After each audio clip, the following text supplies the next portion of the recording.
And we got to $35 trillion in debt. This is the first time in my lifetime we have an administration going after the waste, going after the size of government to balance the budget so that you guys don't live as indentured servants and Russian serfs for the rest of your life. Tell him, Charlie!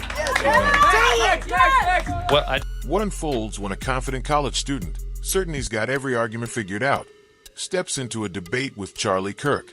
Instead of easy points, he runs straight into a hard lesson on government spending, the realities of the economy, and the responsibility to back up bold claims with real evidence.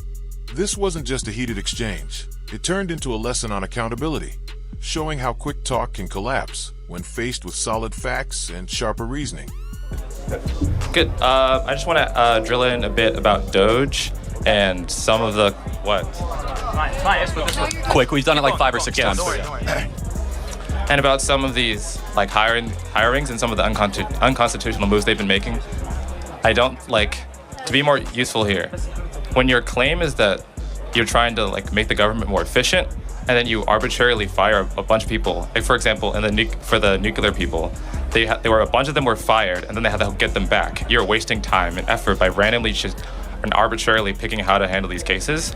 If your claim is that you want to be efficient, you should just government immediately start firing people. You have to like go over this with a lot more methodical effort, and that's not what's happening. And on top of that, the Doge administration is not save enough money. Even if you were to fire every single government employee, they would not even be able to get to a fraction of how much revenue we need to get for taxes. That's not enough, and it's not helpful. No, I mean, I have and when these you go, placards. Sorry. And when you go over those placards, you can flash them and say that like. I mean, it's $115 million yes. for equity assessment programs. That's a lot of money. No, it does not. And with regards, compared This to is how not much, a lot of money? Compared to how much we need for to run the country. Hold on. This is a very important point We need to use we're talking about scale here. About $2.6 trillion of revenue comes from our income taxes. If you're going to make these cuts, you need to meaningfully account for them. This is a false argument. I'm glad you're making it, which is that. So then we shouldn't cut it because it's not that big of a deal. No, that's not what I mean. So should we cut this? $115 million for equity assessment of existing program policies. The point cut. The point is that if we're going I'm going to make the point, but do you think this should be cut? It depends. You need to make the argument that it's actually good. You can't just flash the dollar sign. I'm going to flash and it. then say equity assessments of existing program policies, $115 million. Yes, you have to justify that this program is helpful or not. You have to justify the existence of the program. Yes, it should not exist. Why? Why does it not exist? Well, Why first of all, the president signed an executive order saying no more DEI. Okay. Equity assessment should have no place in the U.S. government because equity is not constitutional. It's not in the U.S. Constitution. It's not an American value. Right from the start, the student steps in with confidence, trying to appear well-versed by pointing to flaws in government systems. He argues that firing employees without cause makes things less effective. But here's where the contradiction shows up. Even while calling for efficiency, he ends up defending programs that bleed away hundreds of millions of dollars. That isn't thoughtful analysis. It's a case of saying one thing while standing behind the very waste he claims to oppose.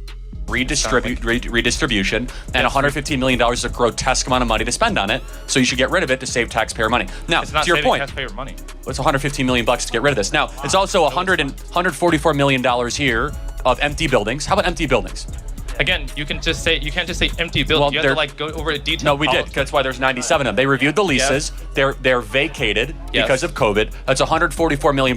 So right here, I have $330 million. We're going to keep going, right? Yeah, you can keep doing that. But you have to actually just justify why the policies are helpful or not. This is what's interesting. You can say how much they cost. Hold on a second. If they do something useful for the government, then their prices make sense. They're empty buildings.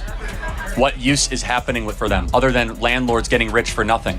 The point is this: you think the government is innocent until proven guilty. I think the government, after what we've learned, is guilty until proven innocent. They have to justify why this money is being spent in the first place. Wait a minute. That's how the law works. Innocent until proven guilty. You have to prove that. That's not how taxpayer money works, though. It's that if we find waste, you're going to have to over-justify why this exists in the first place. Yeah, secondly, but you just fire them. You just get rid of the program automatically before you've done the work to Let me go back to one more thing. This is an argument they're making. Oh, it's not that much money. Even if you only save $100 in taxpayer money, that is a moral fight worth having. That attitude is why we're $35 trillion in debt. Secondly, which is very important, if you annualize Doge's savings, you know how much they're on pace to save this year? $1 trillion. $1 trillion, which would then get us on path for a balanced budget. They're on pace because you say, oh, it's only $1 billion here. They've been in for 6 weeks. They've already saved $100 billion. By December, they'll be at $1 trillion.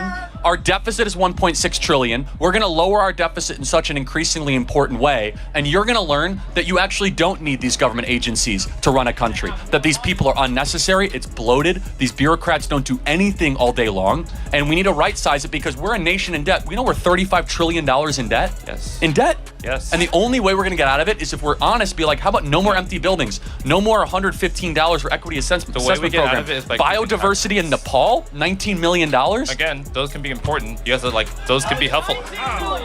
Watch closely as the student changes his tune.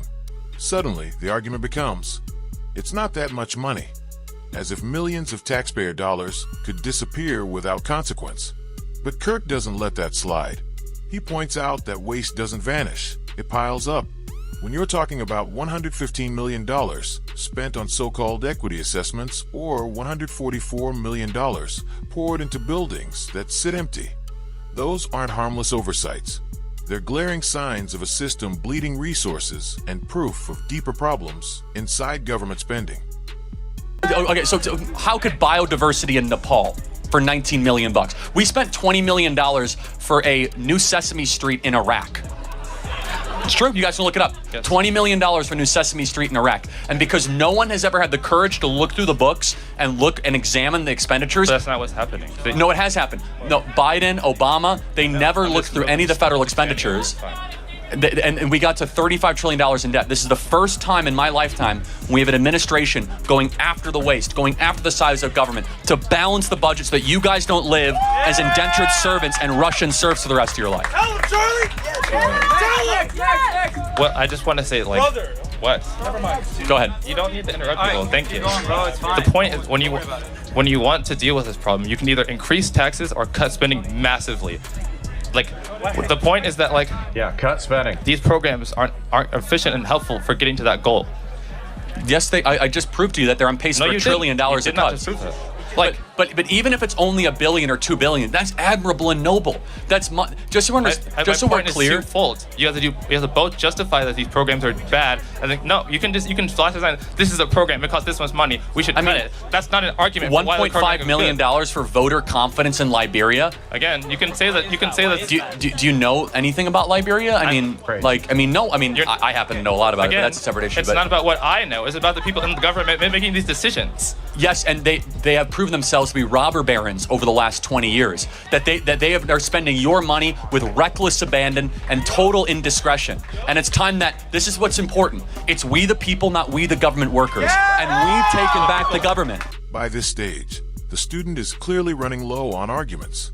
So he leans on a familiar fallback, claiming the answer is to raise taxes. But Kirk doesn't budge. His response is straightforward. You can't repair a broken system by feeding it even more money. Real reform comes from identifying what's broken, cutting out the waste, and demanding accountability. It's not complicated theory.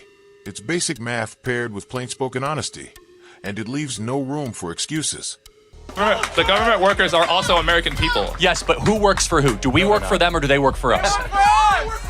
Which one? Yes. They work for us. Obviously. They work for us, yes. So we voted in November by popular vote and electoral vote landslide that this crap is over. Yeah. And that's what we're doing. We overwhelmingly spoke.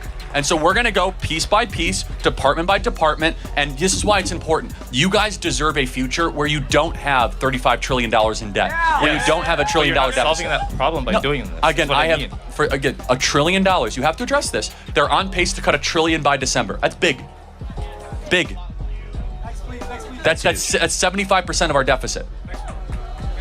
Okay. But my point is that, like, you have to meaningfully increase taxes or cut something like cuts. Yes, you do. Well, I know that's what he's doing. They are meaningfully cutting spending. You have to cut tax. You have to either raise taxes. No, you don't. Or massively cut spending. Got it. Let me just ask one final question. Yes. If Trump and Elon get this done and balance the budget and cut all this, will you give them credit? It depends on how successful. Wait, I am not finished speaking. Oh my God! It depends on how successful the country is afterwards. It depends. If you make a lot of cuts and the country becomes worse, then you didn't do your job. Okay, we'll see what happens. Let's take a step back and sum up what unfolded in those clips. What we just saw wasn't a simple back and forth between Charlie Kirk and a college student. It was a real-time example of what happens when theory meets reality. On one side, Kirk relied on documented figures, budget records, and straightforward economics. On the other side, the student leaned on broad ideas about fairness, optimism in government, and a shaky grasp of how public money is actually spent. The moment questions became sharp and specific, the idealistic arguments started to unravel quickly. The central issue highlighted throughout this exchange was government waste. Kirk put numbers on the table: $115 million tied to equity assessments, $144 million tied up in vacant federal buildings, and even $19 million allocated to biodiversity projects in Nepal. These aren't campaign sound bites or exaggerated talking points. They're line items inside the federal budget. While no single expense can erase the national debt, Kirk's point was that every wasted dollar adds to the pile. With the nation already more than $35 trillion in debt, ignoring so-called small waste just because it comes wrapped in good intentions is no longer an option. And yet, what did we hear as a counterpoint? The familiar refrain: "It's not that much money." That mindset is one of the most dangerous habits in politics today.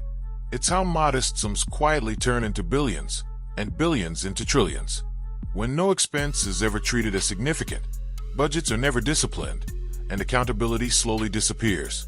This isn't a one-off problem. It shows up in equity initiatives,